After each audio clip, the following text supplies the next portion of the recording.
नमस्कार friends, nannies गवन किचनमध्ये तुमचं खूप खूप स्वागत.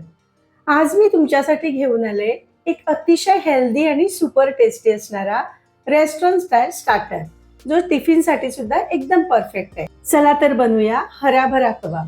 स्टेप बाय स्टेप रेसिपी, अगदी सोप्या पद्धतीने आणि थोड्या टिप्स वापरून, जेणेकरून तुमचे कबाब तुटणार नाहीत आणि आतून रंग सुद्धा अगदी नावासारखाच हिरवागार राहील.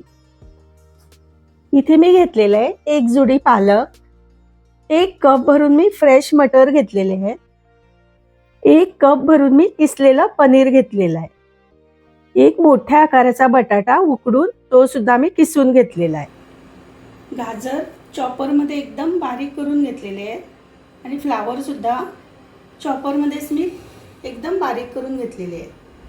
2 टीस्पून मी इथे आलं आणि लसणाची पेस्ट घेतलेली आहे. सगळ्यात सुरुवातीला आपल्याला पालक ब्लांच करून घ्यायचा आहे आणि त्याच पाण्यात मी मटर सुद्धा उकडून घेणार आहे. फक्त 1 मिनिटभर आपल्याला हे उकडून घ्यायचे आणि 1 मिनिटानंतर लगेचच हे थंड पाण्यात आपल्याला काढून घ्यायचे, म्हणजे आपल्या पालकाचा कलर अगदी हिरवागार जशाचा तसा राहील. आता हा ब्लांच केलेले मटर आणि पालक एका मिक्सरमध्ये घेते आणि आपल्याला हे एकदम जाडसर वाटून घ्यायचे, म्हणजे पल्स मोडवर आपल्याला ऑन ऑफ करत हे थोडेसे जाडसरच वाटून घ्यायचे. कढईत एकदम थोडंसं तेल घेतलेलं आहे,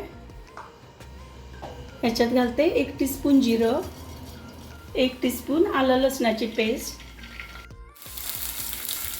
याच्यात घालते 3 हिरव्या मिरच्या एकदम बारीक चिरून घेतलेल्या आहेत. मिरची तुमच्या आवडीप्रमाणे घालायची, लहान मुलं खाणार असतील तर नाही घातलं तरी चालेल. गॅस एकदम लो फ्लेमवर ठेवलेला आहे मी. आता याच्यात ॲड करते एकदम बारीक चिरून घेतलेला गाजर, 1 गाजर मी घेतलेला आहे मीडियम साईजचा, आणि थोडा वेळ आपल्याला हा परतून घ्यायचा आहे. 1 मिनिटभर परतून झाला की याच्यात घालते एकदम बारीक चिरून घेतलेला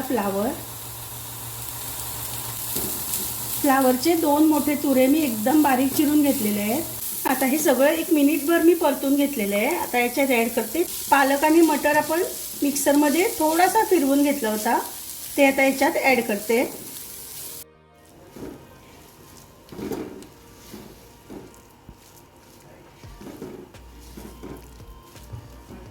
याच्यात घालते मीठ घातल्यानंतर भाज्यांना थोडंसं पाणी सुटतं, म्हणजे आपल्याला आताच ते ड्राय करून घेता येईल, म्हणून मीठ मी आत्ताच घातलेलं आहे सुरुवातीला.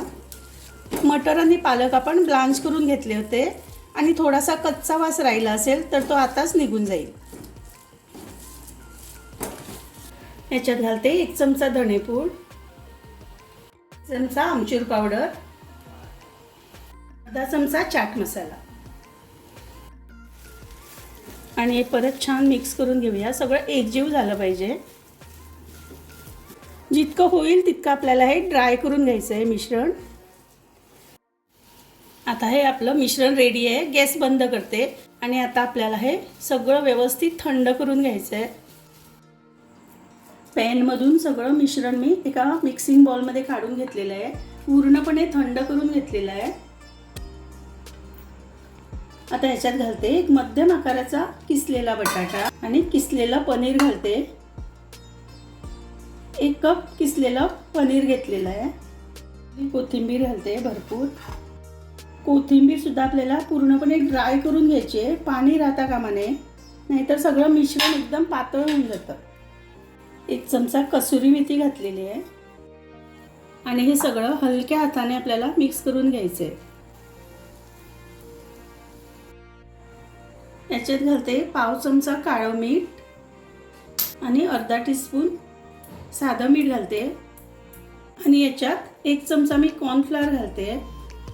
तुम्हाला कॉर्नफ्लॉवर घालायचं नसेल तर इथे तांदळाचं पीठ पण वापरू शकता, पण कॉर्नफ्लॉवर घातल्यामुळे याला खूप कुरकुरीतपणा येतो.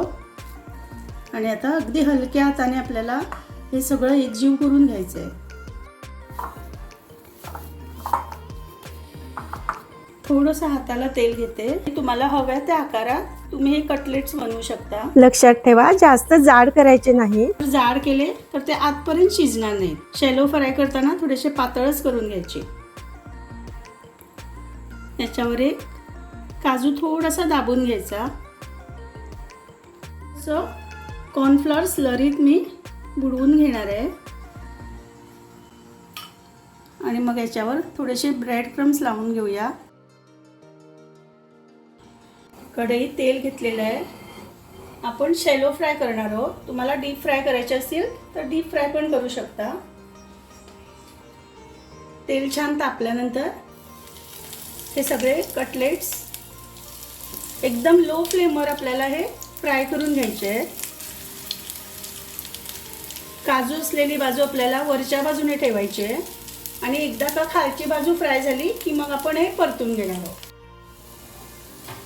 आता हे एका बाजूने छान फ्राय झाले आहे. परतून घेऊया. अगदी हलक्या हाताने आपल्याला हे परतून घ्यायचे.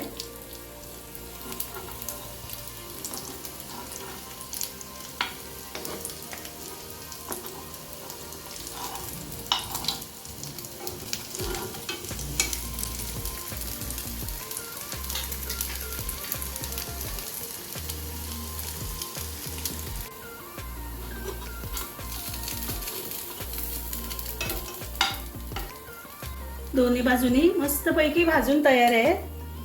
आपले हराभरा कबाब काढून घेऊया. तर आपले एकदम परफेक्ट असे हराभरा कबाब तयार आहे. मुलांच्या टिफिनसाठी एकदम परफेक्ट आहे, कारण यात आपण सगळ्या भाज्या घातलेल्या आहेत आणि सगळ्यात चांगली गोष्ट म्हणजे हे शॅलो फ्राय केलेले आहे. तुम्ही हे एअर फ्राय सुद्धा करू शकता. रेसिपी आवडली तर एक लाईक आणि कमेंट नक्की करा. परत भेटू पुढच्या शनिवारी. तोपर्यंत स्वस्त रहा, मस्त रहा.